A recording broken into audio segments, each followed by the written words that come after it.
የቶሎም ዘሎም ትላለህ እየቶሎም ዘሎም ትላለህ የቶሎም ዘሎም ትላለህ እየቶሎም ዘሎም ትላለህ የእኛን መግቢያ መውጫ መንገዶን ዘግተህ የቶሎም ዘሎም ትላለህ የቶሎም ዘሎም ትላለህ። ሰላም እንዴት ናችሁ? በያላችሁበት ሁሉ ነገር ሰላም ነው። አሸይን አንድ ያላችሁ እሞኝላችኋለሁ። ቤስቲ ስትጎም ደሉ ማዳች ላይክ እና ሼር እያደረጋችሁ ሀሳቦቻችንን ለብዙዎች አካፍሉ። ለዚህም ከልቤ አመሰግናችኋለሁ። ሀሳቡ ሲሞቻችሁ 4000 ላይክ እንድትገጩ በትህትና አጋብዛችኋለሁ። ዛሬ ወደ ሚዛናችን ዘላችሁ የመጣን እንግዲህ የአሜሪካው ፕሬዚዳንት ዶናልድ ጄ ትራምፕ ሌሊቱን እሳት ጎርሰው መግለጫ ሰጥተዋል። ወደዚህ ድርድር የማትመጣ ከሆነ ኢራንን መሰረተ ልማቷን አፈነዳለሁ፣ አፈርሰዋለሁ፣ አቃጥላታለሁ ሲደነፉ ነው ያደሩት። የዚህ ምክንያቱ ደግሞ ኢራን ወደ ፓኪስታን ልኡኮችን አልክም ብላለች። አልክም ድርድር የሚባል ነገር አልፈልግም። አሜሪካ ልኡኮችን ጄዲ ቫንስ እና ልኡኩን አብረው ያሉትን ወደ ፓኪስታን ከኢራን ጋር ለሚደረገው ድርድር ልሸኝ ነው ብላ ስታበቃ ኢራን ደግሞ አይ እኔ ምሸኘውም የለው ምደራደርም የለም፣ ድርድሩም ውሸት ነው፣ ውንብድና ነው። ስለዚህ እኔ እንደውም ሻካታር የሚባል 3500 ኪሎ ሜትር የሚምዘገዘግ ከቻይና እና ከራሽያ ጋር ኢራን በቅንጅት ያመረተችው አዲስ የተራቀቀ መሳሪያ አለ፣ እሱን በሱ ለመዋጋት ነው ያሰብኩት ብላለች። ስዋርም ታክቲክ የሚባል አለ፣ የመንጋ ታክቲክ። እነዚህ አነስተኛ የባህር ላይ የተራቀቁ ጀልባዎች አሉ፣ በእነሱ እያጀብኩኝ በሚሳኤሎቼ። በነገራችን ላይ የአሜሪካም ስለላ ድርጅት አምኗል። ትራምፕ ሲቀደድ የነበረው ሲበጠረቅ የነበረው ውሸት ነው። 60 በመቶ የሚሆነው የኢራን ሚሳኤሎች አሁንም ዝግጁ ናቸው። ማስወንጨፋቸው ሙሉ አንድ ሳይነካ 60 በመቶ የሚሆነው እንዲሁም ደግሞ 40 በመቶ በላይ የሚሆነው እኛ እኮ ተናግረናል። ዝም ብሎ ነው የሚቆደዱት፣ የፕሮፓጋንዳ ነው። ምን የሚያውቁት ነገር የለም ስለ ጦርነት ምንላችሁ። ለዚህ አሁን ዛሬ ወጥቶ የአሜሪካ የስለላ ተቋሞች ኢራን እስከ አፍንጫዋ ታጥቃለች፣ አሁንም ቀጠናውን መጎለባበጥ የሚያስችል የጦር አቅም ላይ ነው ያለችው የሚለው አውጥቷል። ስለዚህም እንዳልኳቸው ይሄ ድርድር ጊዜ መግዣ አዘናግቶ መሰየፋ እንጂ ሰላም ወዳድነት አይደለም።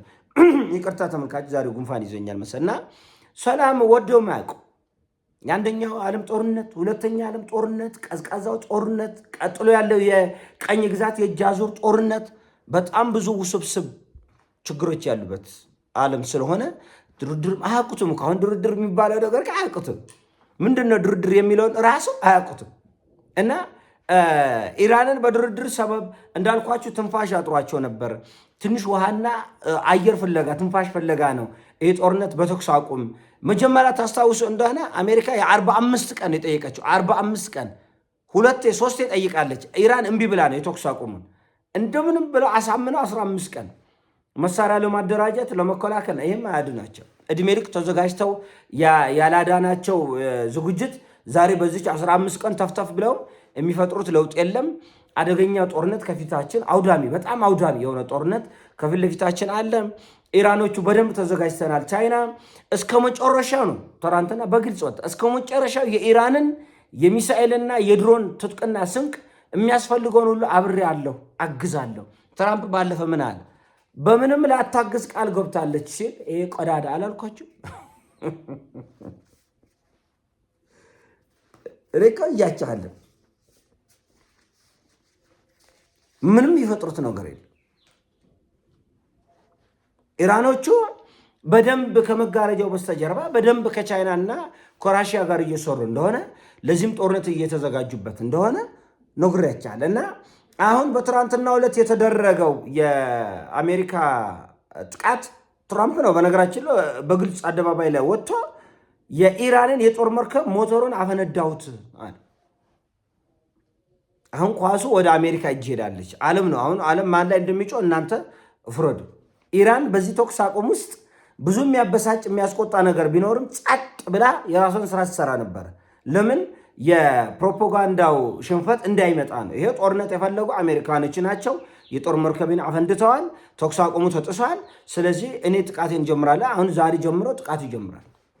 ምናልባት ከማታ ወይ ደግሞ ቀን ላይ ሊጀምር ይችላሉ። ምክንያቱም የነዳጅ ገበያው በዓለም አቀፍ ደረጃ ሰኞ ዕለት ስቶክ ማርኬቱ በጣም በከፍተኛ ሁኔታ እንደሚጦስ ታውቃላችሁ። እና እዛ ላይ ተጽዕኖ ለማድረስ ሲባል ኢራኖቹ ጥቃት እንደሚጀምሩ 100% ግልጽ ነው።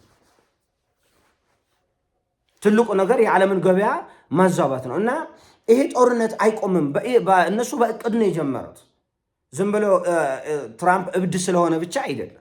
ይሄ ከፍተኛ የአሜሪካ ፖለቲከኞች በሙሉ ይስማሙበታል። ይሄ ጦርነት የገቢ ምንጭ ነው ለነሱ፣ አንድ የስራ ዘርፍ ነው። እንደ ቱሪዝም፣ እንደ ግብርና፣ እንደ ኢንዱስትሪ ጦርነት አንድ የስራ ዘርፍ ነው። ይህንንም በግልጽ ወጥቶ ተናግሯል ትራምፕ። እኛ ቢሊየንስ ኦፍ ዶላር ስለ አሜሪካ የምናፍስበት ሀብት ነው ይዤላችሁ መመጣ፣ እናንተ ጅሎች አትጃጃሉ ብሏል። አትቃወሙኝ፣ እኔ ለእናንተ ነው ምደክመው የምለፋው። በእርግጥም እውነት ነው። ትራምፕ ለግል ጥቅማ አይደለም የሚሯሯጡ ያለው እሱ ቢሊዮነር ነው። ከዓለማችን ቢሊዮነሮች ተርታ ነው። ልክ ከዚህ በፊት የነበሩ የአሜሪካ ትላልቅ ፕሬዚደንቶች ሌላውን አገር በሙጮ ለቅና በሙዶፍጠጥ ያመጡት ገቢ ይታወቃል ለሀገራቸው። ስለዚህ ተረኛ ድፍጣጭ እሱ ነው። ተረኛ ድፍጣጭ እሱ ነው። የሆነ ሆኖ ኢራኖቹ ለዚህ ጦርነት ሙሉ በሙሉ ተዘጋጅተዋል። ይሄን ነገ ከነገ ወዲያ የምታዩት ነው። በጣም ሰቅጣጭ ሆነ ነው። ተኩስ አቁሙ በተጣሰ እስከ 4 ቀን እስከ 5 ቀን ያሉት መሳሪያዎች ይሶቀጥጣቸዋል። ዓለም ሰምቶት የማያውቀው እልቂት ውስጥ ነው የሚገባው። ለምን? ኢራኖቹ የመጨረሻ ጦርነት ስለሆነ ያለውን ከዚህ በኋላ ሰላም ቢመጣም የመጨረሻ ነው። ከዚህ በኋላ ውድመቱን ቢቀጥል የመጨረሻ ስለሆነ ምናልባት ኢራኖቹ የሚጠቀሙት የጦር መሳሪያቸው በጣም ሰቅጣጭ ነው የሚሆነው። እስራኤሎችም በ300 በ400 ጀት ኢራንን ለመደብደብ ይሞክራሉ።